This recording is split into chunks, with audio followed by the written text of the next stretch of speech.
Hi, everyone. I'm Don Genova with another edition of Foodie Friday for Russell Books. And today, something a little different. I have a special guest coming into my kitchen. Well, actually, she's coming into my kitchen from her kitchen. Her name is Carmen Spagnola, and she is the author of The Spirited Kitchen, Recipes and Rituals for the Wheel of the Year. There it is, right there. It's a brand new book, an intriguing book for sure. Welcome, Carmen. Thanks for having me, Don. It's a real honor to be here. Long-time listener, first-time guest. Sounds good. In the subtext here, it says everyday animism, folk magic, and witchcraft, which are three things that I don't necessarily put together with a cookbook, but this is more than a cookbook, but there are lots of recipes in it. So maybe explain to me how those three terms fit into this book. Sure. Let's start with animism. An anthropologist would say that animism is a belief in the ensoulment of the world. And in practical terms, that's more like thinking of it as, imagine we live in a participatory universe. And so everything, the plants, the animals, the rocks, the waters, they all have some kind of spiritual essence. And that includes like our dogs, our cats, the tree outside, the crows, the rosemary you put on your meal.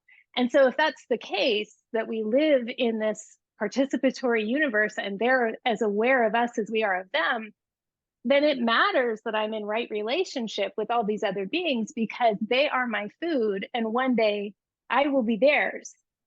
And so that's animism in a nutshell. When we talk about everyday folk magic and witchcraft, we're taking it a step further because now we're ritualizing these relationships of reciprocity with the other than human beings.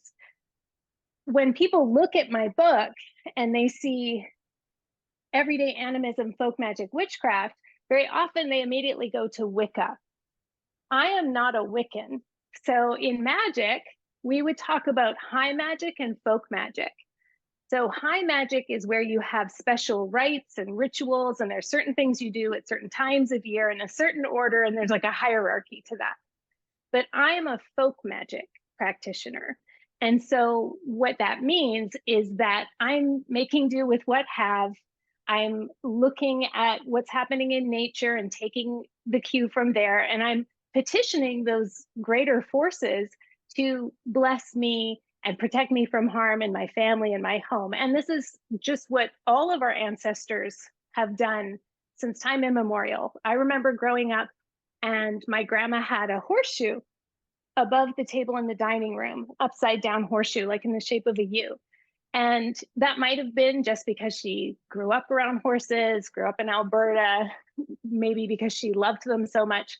She might not have even known that an upside down horseshoe is a symbol of collecting good luck, almost like we have a vessel and collecting all those blessings from the other than humans.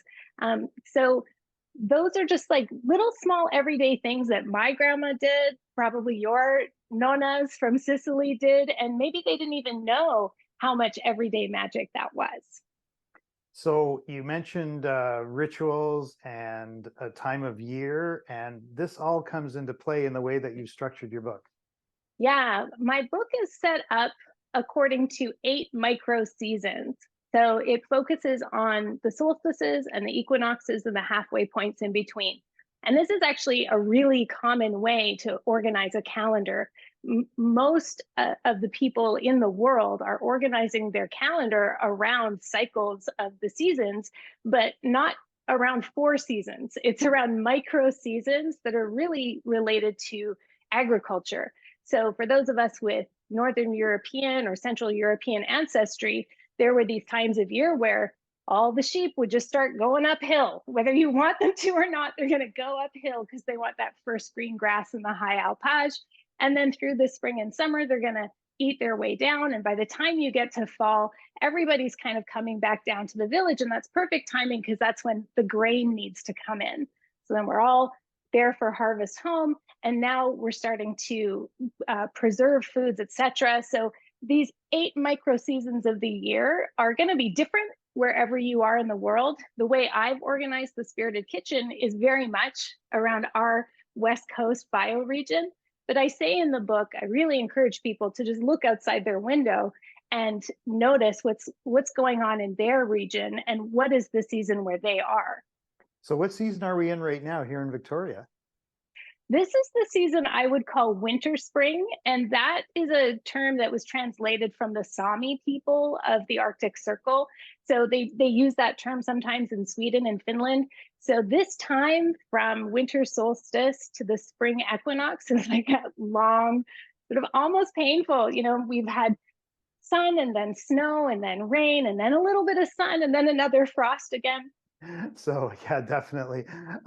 So along with the recipes, some of the recipes are like rituals, but then there are other rituals as well that go according to time of year.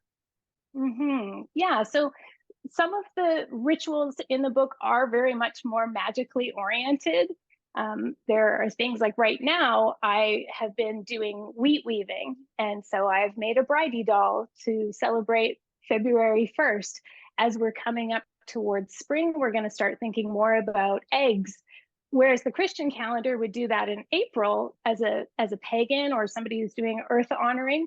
That time of the spring equinox, I would be thinking about all those fertility symbols like seeds and eggs and things like that. So I might do my egg coloring earlier than the rest of the folks who are following a Christian calendar.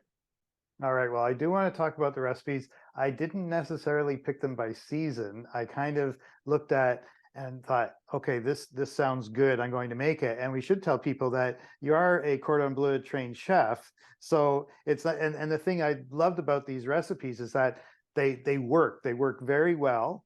And that I want to make them whatever time of year it is, but I still am looking to my pantry to see what's in there. And but like I said, they worked out really well, so I'm really happy with them. And I want you to tell me a little bit about the ones I made. And I actually, I made 5 recipes just bang like that. I saw it, I said I want to make it.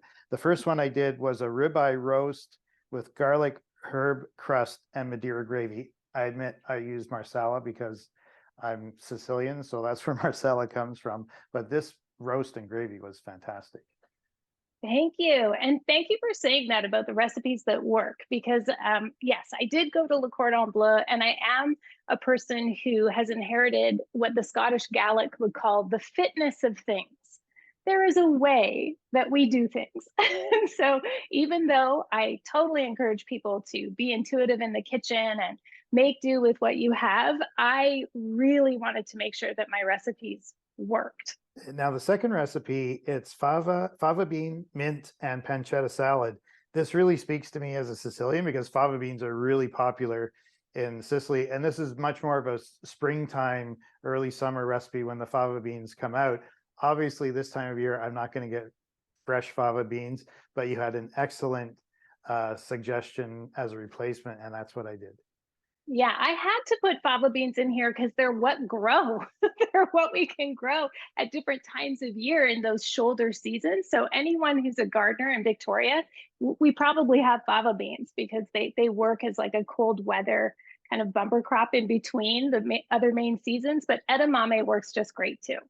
Yep, and mint is fantastic, and pancetta. You can use bacon if you don't have pancetta, and that turned out to be very tasty. And that was the one that it was. I don't know, 4 servings. No, it just went down all at once like that.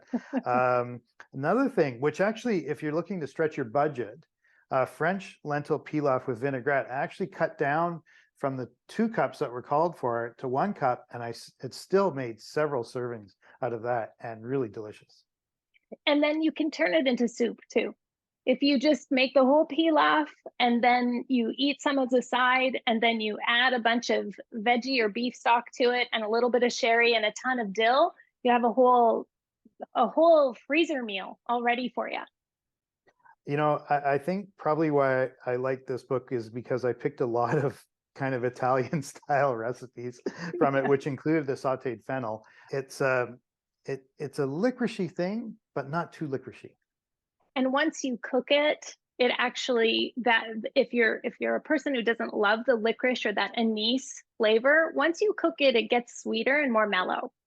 And then finally, I did a farro tomato and mozzarella salad. And tell us what farro is.